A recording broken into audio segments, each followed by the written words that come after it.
Morning everyone. I'm Dr. Divya Mishra, working as Assistant Professor Pediatrics in Sri Lakshmi Narayana Institute of Medical Sciences, Pondicherry. Today we are going to discuss a newborn who is born with or is presented to you with the respiratory distress.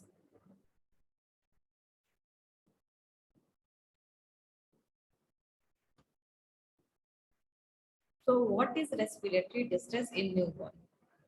At least two of these three criteria should be there to define it as respiratory distress.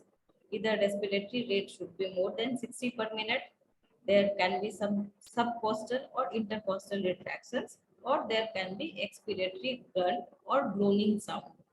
So at least two out of these three must be there to call it as respiratory distress. But the condition is that baby should be evaluated when the baby is quiet and comfortable, is not excessively crying or is not comatose or other problems. But respiratory rate should be recorded for minimum 1 minute in all the newborns. Just because the newborns normally they have periodic breathing. They might breathe for some time and they might stop breathing for few seconds, but definitely less than 20 seconds. More than 20 seconds, if the newborn is not breathing, it is apnea. So for all the newborns, whether healthy or sick, we have to count the respiratory rate for minimum of 1 minute. Now, what is the importance of respiratory distress? Respiratory emergencies are the most common emergencies faced in the NICU or in any delivery center because it is contributing almost 30 to 40% of the admissions in during the neonatal period, whether presenting at birth or within the first few days of life. But respiratory emergencies are the most common reason for admissions in neonatal intensive care units. Why? Lung mechanics and the risk factors and management. This is totally different for the newborns, not even from the adult, but it is different from the older children also. So we will see what is different in newborns in comparison to the adults or in comparison to the bigger children or pediatric patients. What is the difference? In newborns, the neck is usually very short. You won't be able to appreciate the neck length or any abnormality. Tongue is comparatively large in comparison to the size of the mouth. There will be narrow nasal passages which can be obstructed very easily with some mucus plug, with some secretions, or with any other things. So this is one physiological thing in the newborn that can predispose newborn to have respiratory problems. Short neck, large tongue, relatively large tongue, narrow nasal passages, which are predisposed for early obstruction and easy obstruction. The another important factor is the increased resistance in the airway because the radius is less. Now, what happens? Infants rib are oriented more horizontally and diaphragm is comparatively flatter in the younger infants. This also predisposed to the respiratory problems. And rib cage is not so firm. It is slightly softer in comparison to bigger children and in adults and is very compliant. Now, the proportion of type 1 fibers in the diaphragm and intercostal muscles of the premature is only 10%, 25% in full term newborns, and it reaches up to 50% in children of by 2 years of age. That's why this deficiency of type 1 fiber also predispose the newborns for various type of respiratory problems. Now, who are the newborns who are at risk of developing respiratory distress? First, most important cause and most common cause is the preterm infants. Babies who are born less than 37 weeks, either it can be early preterm, or it can be late preterm. They are at more at risk of developing respiratory distress. The newborns who had significant birth asphyxia, perinatal asphyxia due to any reason, maternal issues, placental issues, or the baby factors. But there can be some asphyxial lung injury and the child will be predisposed for the respiratory distress. Now, infants born by cesarean section, why they are more at risk? During the normal vaginal delivery, during the passage from the birth canal, some of the lung fluids interstitial lung fluid gets absorbed and thus it reduces the chance of transient tachypnea of newborn. But in newborns who are born electively by cesarean section has not undergone through the normal labor process are more predisposed for the some conditions like transient tachypnea of newborn because their lungs interstitial fluid was not reabsorbed. Now, some infants who are born to mother with fever, prolonged rupture of membrane, foul smelling amniotic fluid, these factors they are going to predispose the newborn for the risk of pneumonia or neonatal sepsis. So the newborn might develop respiratory illness at birth or may present later within first few days of life as early onset neonatal sepsis or neonatal pneumonia. Then another factor, meconium stained amniotic fluid. Meconium, whether it is present pathologically or maybe present in physiologically in the post-term babies, they may predispose the newborn to develop meconium aspiration syndrome and further complications of meconium aspiration syndrome like PPHN and some other complications. So meconium stained amniotic fluid is a big risk factor both for the preterms and for the term babies to develop various type of respiratory illnesses like neonatal pneumonia, meconium aspiration syndrome, PPHN, like those things. And there can be some other congenital anomalies may be associated with some symptoms, may not be associated with another symptoms. They can also predispose newborns for the respiratory distress at birth. Various congenital malformations starting from the upper airway up to the lungs, lung parenchyma. Any congenital malformation can lead to appearance of respiratory distress in the newborn. Now, what are the causes for respiratory distress in newborn? Causes we can broadly classify as pulmonary and extrapulmonary causes. Most of the time, the cause is pulmonary, but if we have ruled out all the pulmonary cause, we have to actively search for the extrapulmonary causes. Common pulmonary causes, if we divide in the upper airway obstruction or the lower airway problems. Now, upper airway obstruction, common problems are mostly congenital malformations like choanal atresia, Pierre-Robin sequence, or any laryngeal pathology. But most of the time, they are the congenital malformations. Lower airway pathology can be congenital, but most of the time it is acquired. So lower airway pathology can be transient tachypnea of newborn, respiratory distress syndrome, meconium aspiration syndrome, congenital pneumonia, air leak syndrome, milk aspiration, and such things which can affect the lower airway. Now, what are the extrapulmonary causes?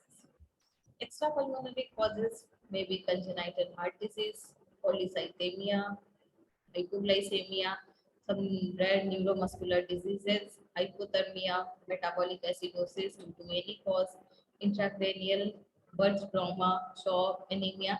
All these might present with the respiratory distress or the breathing problems. Now, what are the common causes in preterms and the common causes of respiratory distress in terms? We are going to discuss it separately depending on the expected out of onset of the problem. So first we'll start with the preterm. If the preterm is presenting very early, soon after birth, preferably within 6 hours of birth, most common possibility for preterms definitely will be the RDS or respiratory distress syndrome. Other common causes presenting very early in preterms can be congenital pneumonia, transient tachypnea of newborn, lung malformations, or pneumothorax. One thing to remember that congenital pneumonia can present anytime, but mostly it will present in the first 24 hours of birth. It can present within, it should usually present within first 3 days of life. Now coming to the preterm babies who are presenting slightly later, maybe within 6 to 24 hours of life. So the common possibilities will be congenital pneumonia, aspiration syndrome, maybe meconium aspiration, maybe milk aspiration, some other things like PDA, but patent ductus arteriosus, shock, duct dependent congenital heart disease, any of the lung malformation or pneumothorax. Few preterms which are presenting late mostly after 24 hours. It can be acquired pneumonia, some aspiration syndromes like meconium, blood aspiration or milk aspiration, patent ductus arteriosus, pneumothorax, duct-dependent congenital heart disease, pulmonary hemorrhage, and shock due to any etiology. So, depending on the time of presentation and on the gestational age, whether it is a preterm or term, we can put our differentials.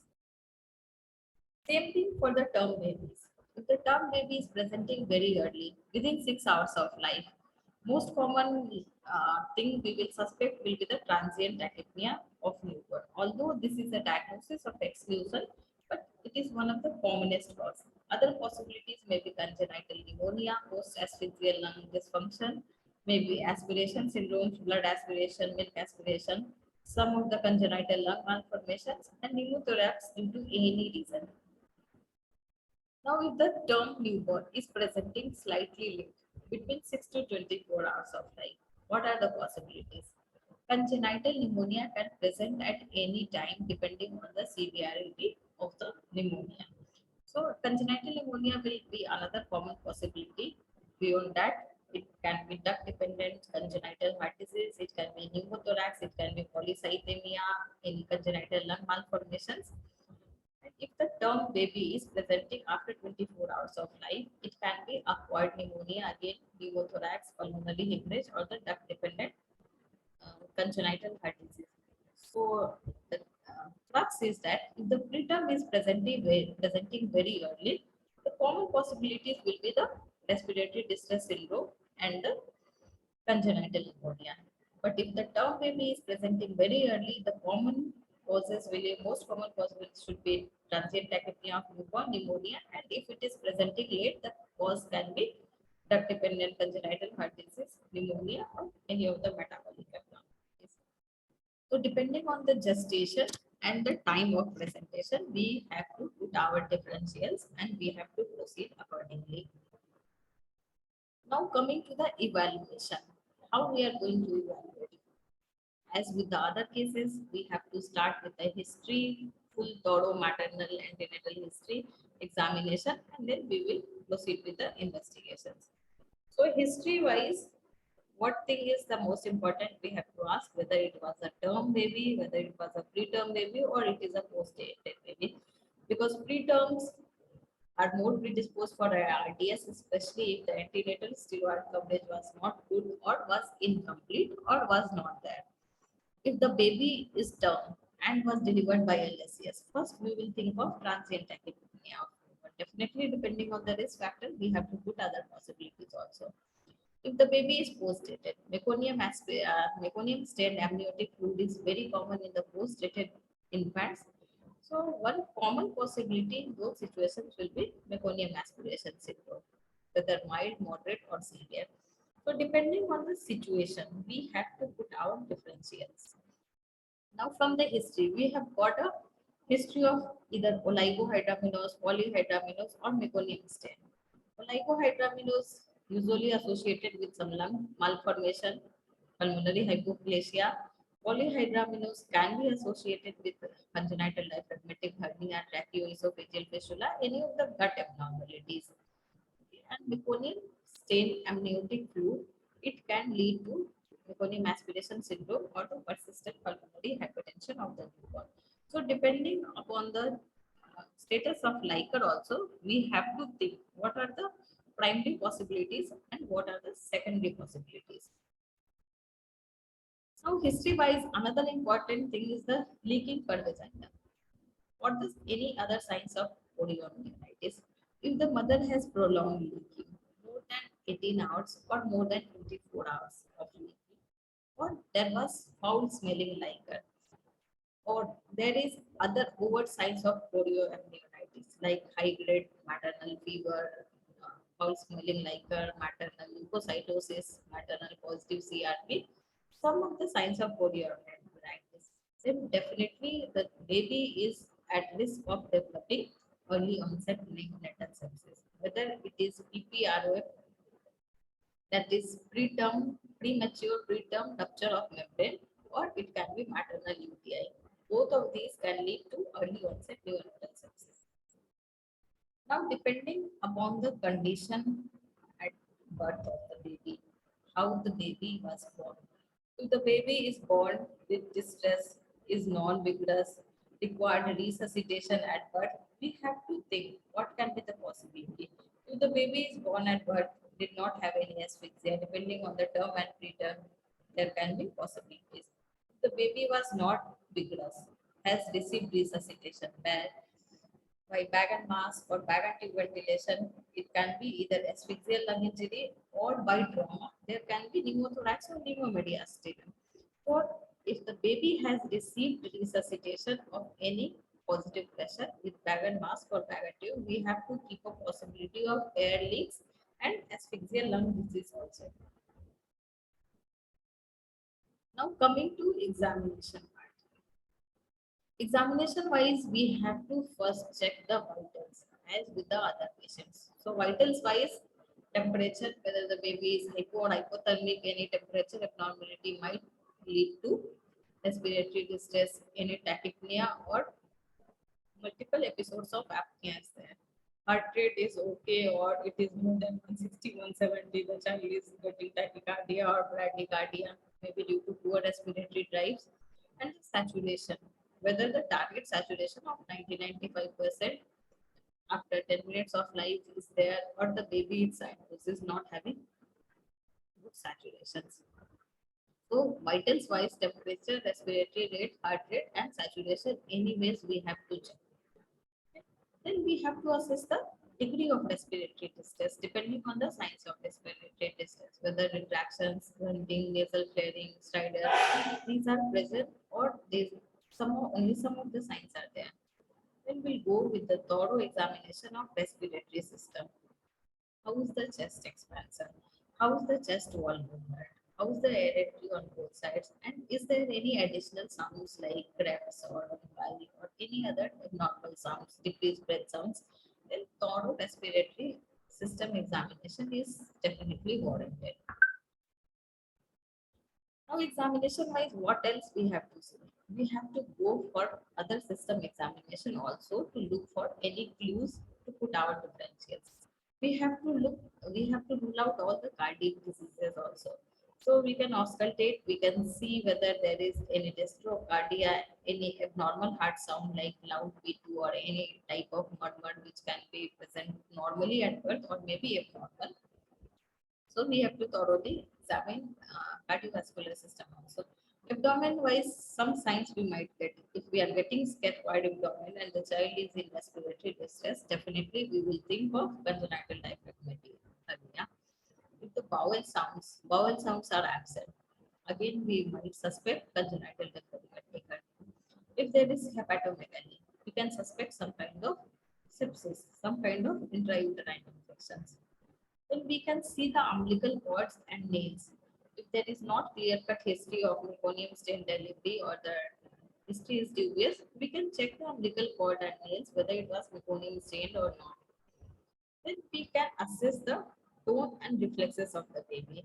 If we are getting hypotonia, poor reflexes like poor sucking, incomplete morose, or the anterior fontanelle is full, definitely some neurological problem is there.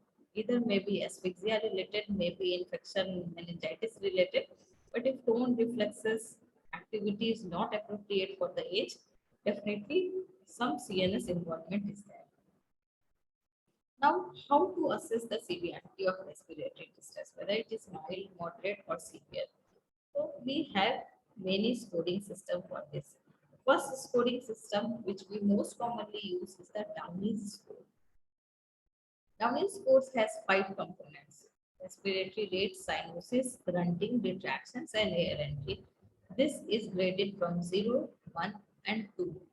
So coming to respiratory rate, if rate is less than 60, score is 0, between 60 to 81, and more than 80, or the newborn is getting apnea episode, the grade will be 2. Cyanosis, if there is no cyanosis, 0. If there is cyanosis at room air, 1. If there is cyanosis, even after giving 40% of FiO2, Dowley's will be 2. This component we will assign a score of 2. Now grunting, there's no grunting, 0. If grunting is audible only with stethoscope, 1. If grunting is audible even without stethoscope, the score will be 2. Coming to the retractions, there is no retraction 0, mild retractions 1, and if there is moderate to severe retraction, score will be 2. Now the last component, air entry. If the air entry is bilaterally is good, 0. If the air entry is diminished because of any reason, 1. And if the air entry is barely audible, the score will be 2. So downhill score will has a range of 0 to 10. And it can be used for both term as well as preterm babies because there is less inter-observer variability in the downhill score. So any scoring can be there between 0 to 10. But if the score is 6 or more than 6, that means the newborn has severe respiratory distress. Now another scoring system what we have is the Silverman scores, which is used for preterms. This Silverman scoring system is basically dependent on the retractions. Upper chest retractions, lower chest retractions, sternum retractions, nasal flaring, and the expiratory gland. So again, we have 5 components scoring between 0, 1, and 2. And depending on the severity, we will score. Upper chest, if everything is fine, synchronized 0. If upper chest is lagging on inspiration, 1. And if it is completely alternate, seesaw breathing, it is 2. Lower chest, not there, just visible, marked. Zippy sternum, again, not there, just visibly or marked. Nasal flaring, not there, minimal or marked. Depending on the severity, we will assign a score of 0, 1, or 2. And expiratory grunt, if there is no grunt, audible only with stethoscope or is not audible even without the stethoscope. So this is grade 0, 1, and 2 for the upper chest, lower chest, required chin movements or the nasal flaring and the expiratory grunting. And a score of 7 or more than 7 indicates impending respiratory failure. So that baby definitely requires respiratory support. Now coming to the management, we have seen the detailed history, the examination, the assessment. Now we are very sure that the baby is in respiratory distress. So what we have to do? First thing is that we have to start with the respiratory support. Then other supportive care for the maintenance of temperature, airway, breathing, circulation, sugars, electrolytes, and specific therapy for the disease, what we are suspecting. So respiratory support can be plain oxygenation, oxygen supplementation. It can be non-invasive ventilation like CPAP or non-invasive mechanical ventilation, or it can be invasive mechanical ventilation depending on the need of the baby. Supportive care will be the continuous vitals monitoring, heart rate, saturation, temperature, sugar monitoring, input-output chart, and the feeding monitoring. And specific therapy will depend depending on the diagnosis. If we are suspecting RDS, we can give surfactant. If we are suspecting meconium aspiration, again we can give surfactant, or we can modify the ventilation mechanism according to that. So, how to start with the management? First, we have to maintain the temperature. Any hypothermia or hyperthermia should be avoided. Then we have to check the airway. Airway should be aligned. The neck should be maintained in the sniffing position. And if secretions, visible or audible secretions are there, then it should be cleared with the suction apparatus. Then administration of oxygen. Oxygen is required in any case of respiratory distress.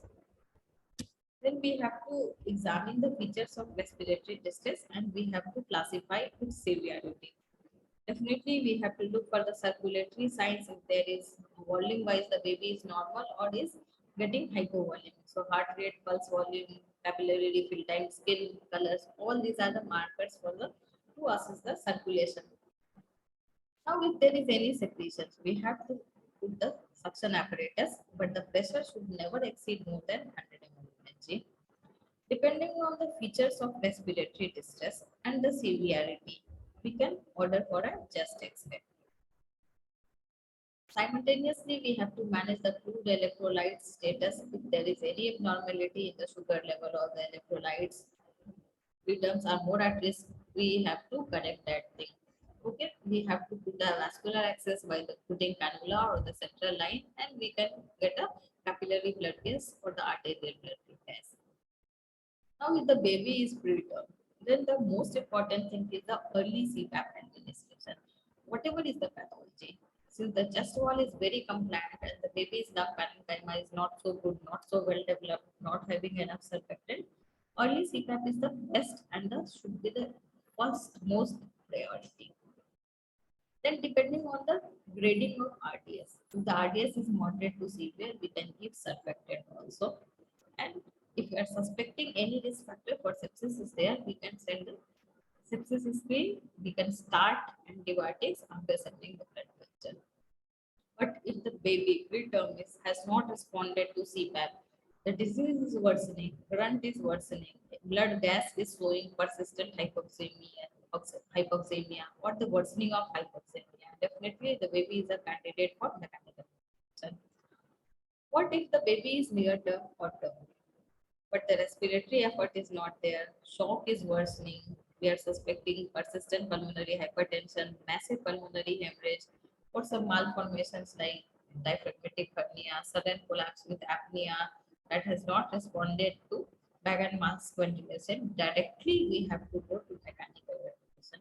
If all these factors are not there, the baby is okay, breathing spontaneously, having mild to moderate degree of respiratory effort, we can give a trial of CPAP in the term babies also. We can start with a peak of 5 to 7 mm and we can titrate accordingly. But if at any time in between there is worsening of the respiratory distress, metabolic acidosis is there, respiratory acidosis is there, or worsening of the blood gas, that is hypoxemia or hypercarbia is there, definitely we have to go to mechanical ventilation.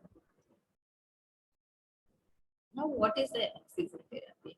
Oxygen therapy we can give for any clinical central cyanosis, any hypoxemia, and any respiratory distress, irrespective of the reason. The target saturation in most of the age group is between 90 to 95%. Now, the oxygen should be pre-warmed and it should be humidified oxygen. Excessive flow of oxygen can cause turbulence in the airflow. The PEEP will not be regulated. There can be inadvertent PEEP, but the local airway injury can be there. So the flow should be controlled and target saturation should be between 90 to 95%. Now, what are the options do we have for plain oxygen delivery without delivering any pressure support? So the oxygen delivery system, what we have can be nasal cannula, nasopharyngeal cannula, nasal prongs, or by the head box. So flow rate with the nasal cannula and nasal prong can be 1 to 2 liter per minute. Nasopharyngeal cannula again 1 to 2 liter per minute, and oxygen with oxygen hood we can give 10 to 50 liter per minute. The FiO2 average FiO2 delivered by nasal cannula and nasal prong will be around 25 to 45%. Nasopharyngeal cannula slightly higher between 45 to 60%.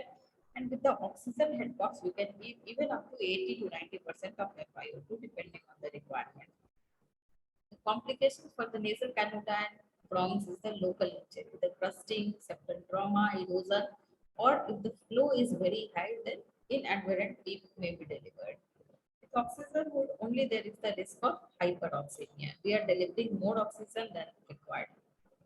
So this was all plain oxygen supplementation.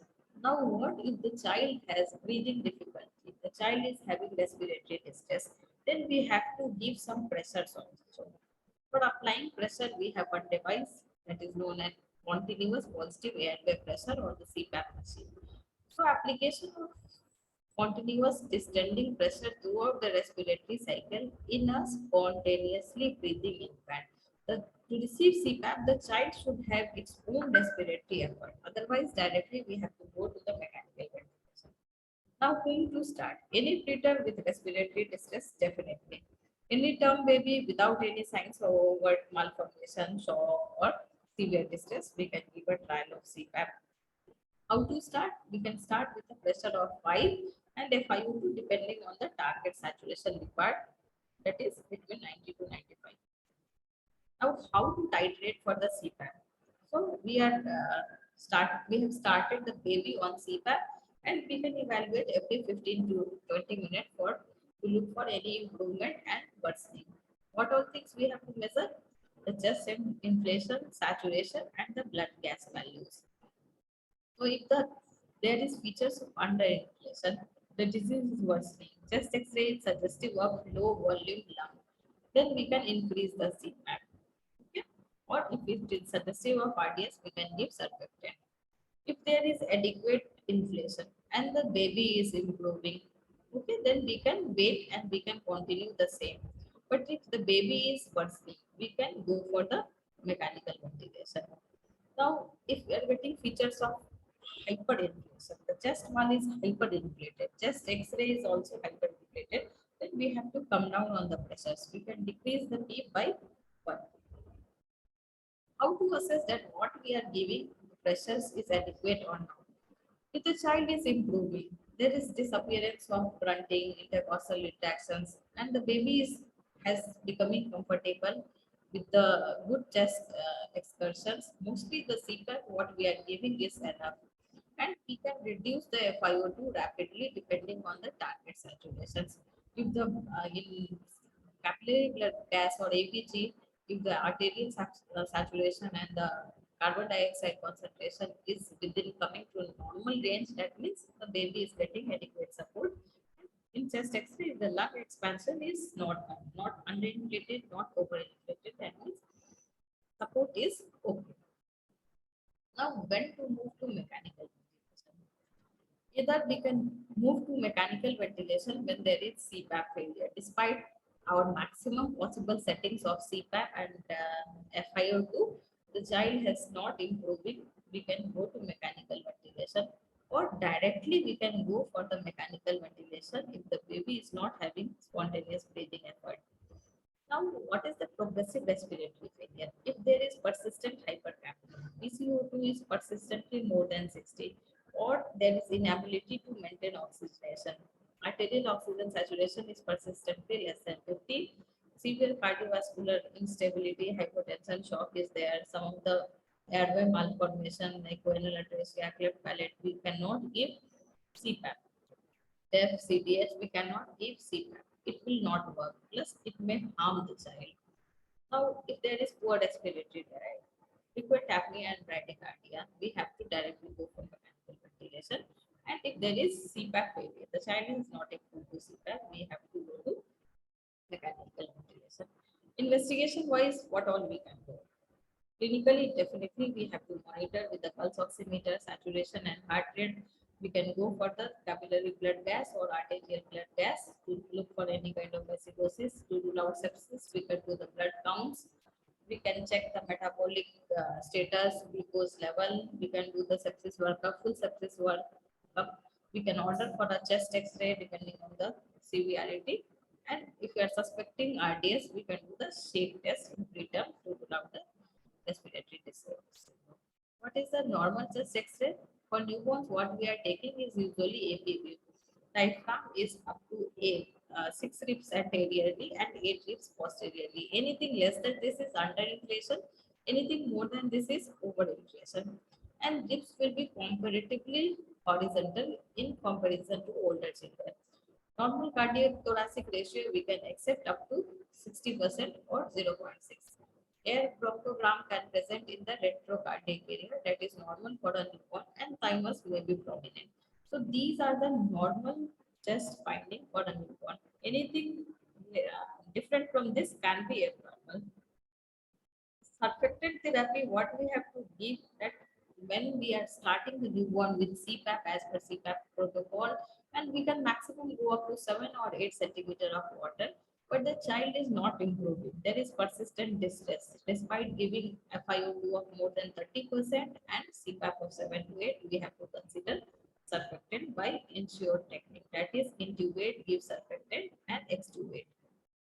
So this is the surfactant replacement therapy. When we can give early rescue will be within 2 hours of life. So presence of lung fluid helps in uniform distribution, and CPAP plus early rescue is preferred over the prophylactic that is given itself at the birth.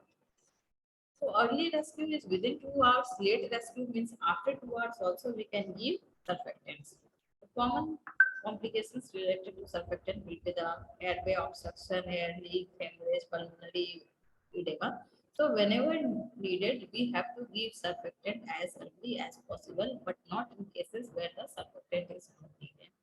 So this was all about the respiratory support options, what we can give, what are the possible causes, how we have to take history examination, and how we have to start and to proceed a newborn with the respiratory distress problem. I hope the presentation was useful to you and you will be applying this in your clinic.